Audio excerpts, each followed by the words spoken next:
Hey, in this video I'm going to show you some of the tools modules and how they work in make.com. These are little building blocks that can really level up your automations. We'll go through things like encoding text, aggregating data, and a few other things you might have seen but never used yet.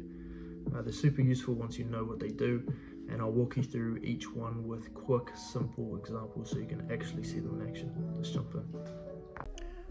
Alright, so just a quick thing to understand before we jump into the tools is that every scenario in make.com has to start with a module that actually gets or generates data. Basically, the first module is what kicks the automation off. That might be pulling data from a webhook, grabbing a row from Google Sheets, running a schedule, just something that feeds info into the scenario. So with that in mind, the first tool is basic trigger. Basic trigger pretty much generates bundles with their own structure. So if you don't have any data coming in from a webhook or getting a row from Google Sheets, then you can hard code some data in here. As I'm doing here, first name Johnny. First name is the variable, and then Johnny is the value. You can add some items here as well. So this is real handy for testing and debugging, and it just makes the whole process way faster without actually needing live data every single time. So next tool is our set and get variables. Actually, I'm going to set a router here to make it a little bit easier to explain. So this is really handy anytime you got a router splitting into different paths. I need to use the same bit of info, like someone's name, email, or whatever. In this case, I'll do country.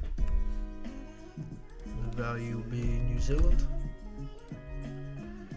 And then I can get this variable. Tools, get variable. And I can just search up the variable name. And then run that. And then as you can see, it has in the output, it's got the country variable from path A to path B. You can also do this with multiple variables at once, which saves heaps of time. It just keeps things clean and avoids repeating stuff across modules. It's simple, but it's really useful. Next one is our increment function here. So we'll drag that in here. This one's real useful. It basically creates a counter that increases every time your scenario runs. So first time it's 1, next time it's 2. I'll run this once. See in the output it comes up with 1, and then we'll run it again and it'll come up with 2. This is really good for generating things like invoice numbers. See 2 there. Invoice numbers, ticket IDs, or just in general tracking how many times something happens. So that's real handy as well. You can control when it resets as well, either never or after every run, or after each cycle in a loop, so it's flexible depending on how you want to use it. It's a small tool, but it can save you heaps of effort if you need unique numbers or simple tracking built in. So our next one is a sleep function. So this one's really good for pretty much what this is it delays your workflow by either 1 to 300 seconds. It doesn't go over that for some reason, but you can go 5 seconds and it just gives a little delay. And this is really handy for if you have you're uploading 500 rows, and if you don't slow it down a bit, the whole thing might crash or get rate limited. So if you drop a quick delay in there, it just smooths everything out. 5 seconds. Alright, that was longer than 5 seconds. I'm sure of it. Okay. Next one we have.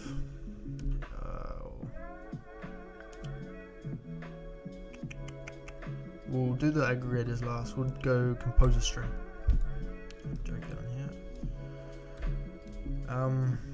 So pretty much what this does is it lets you build a custom bit of text manually. Honestly, I never really use it.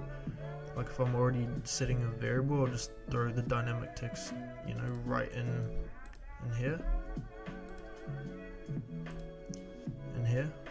in the set variable.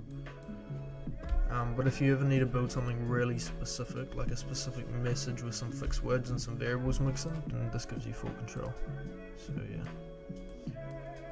it's annoying having to, I'll just do it like this. Okay, so our next tool is going to be a switch. Alright, this one's really handy as well if you've got when you've got one value but it could mean different things depending on context. Like let's say someone types Jonathan but you want to treat it like Jono in your flow. So I'll go first name input. So yeah, if someone types Jonathan, and you want to treat it like Jono, then you put the pattern as Jonathan and the output as Jono. You just set up the possible values and it routes the scenario based on the match. It's a really clean way just to keep logic organized without a bunch of routers. So we'll run this. Oh, that's going to be annoying. I forgot to turn that sleep module off. Take that out. Alright, let's take that out.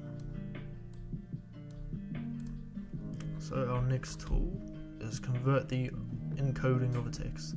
Converts a text from one code page to another. So, to be honest, I've never really had to use this before, but pretty much it just takes a string of text and it converts it. It's encoding from one standard to another. The reason you want to do this is, let's just say the text you're working with was created or stored using one encoding system, like this ISO 88591 here, and you're trying to use that text on a platform or system that expects a different encoding, like UTF-8 here, which is a lot more common and just universal. So without converting it, you know, certain characters, especially centered letters or symbols, might look weird or cause errors as well. So let's just say we have the word cafe al late. Pretty sure I butchered that, but I think it means coffee with milk. Yeah, it does mean coffee with milk. But it contains a special character here, which is that E. And if this text was originally encoded using ISO 88591, and you want to upgrade it to UTF-8, you can do that here using this tool. Input data code page, and the output is that. And you can save that. And now it's going to convert the string into a format that's more compatible across modern systems. So that's what it's come out with. This tool isn't obviously for changing how text looks in a blog post, you know, but it's meant to help computers interpret the text. So, okay, so the next few tools we have here, the ones that we skipped: numeric aggregator, table aggregator, and text. We are going to create a Google Sheets. We're going to be using Google Sheets for the rest of this, rest of these tools. Where is it? Get range values. And oh, what am I doing?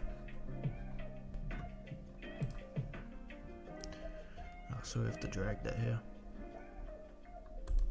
Okay, so you're going to want to link your Google Sheets to a spreadsheet ID. Okay, so you're going to want to make a Google Sheet and enter first name, last name, age, and country. It's just for an example, but I'm just going to be writing down 3 people's names, their age, and the country that they're from. And now we're just going to copy this spreadsheet ID and paste it into here. Sheet name, gonna not map that. Sheet 1. Then range, we're going to go A2 to D4. Just because that's the range of my data. So A2 to D4. I'm going to save that. So we're going to use the numeric aggregator tool here. Aggregate function. So there's a few different functions here. Average, that takes the average number, the sum, all of the numbers together. Count, maximum value of the numbers, minimum value. So we're going to go average first. And then we're going to link C as the value, because this is where we have our numbers, numeric values. Save that. I'm going to run that once. And here in the output it shows the average of these numbers. Okay. So the next one is, I'll show you one more actually. Aggregate function sum value C, and this just counts all the numbers, puts them all together, so the return value is 77. Okay, next tool is I'll go text aggregator here. So pretty much this aggregates text. I'll show you. I'll go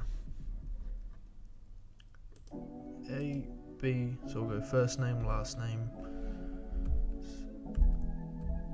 age is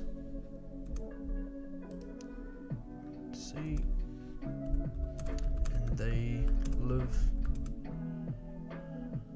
in country.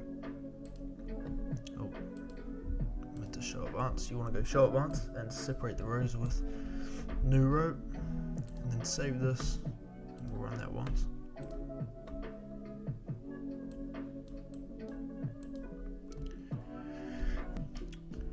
So this has just grabbed all the information, so you can aggregate through every one of these and get a different response based on the variables that are inputted in their particular row.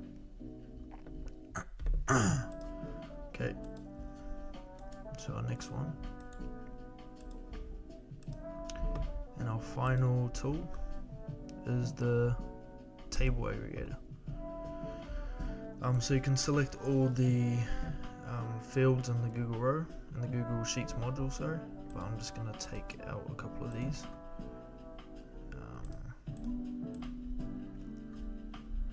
And then show advanced. New row for both the column and row separator. Going to save that and run this. And so pretty much it's just created a long string, just formatted in a different way. Alright, so that's a wrap of the tools, modules in make.com. Hopefully you got a bit of value and understand a little bit how they work now. And consider dropping a like and a subscribe, because it could never hurt. But yeah, thanks for watching. See ya.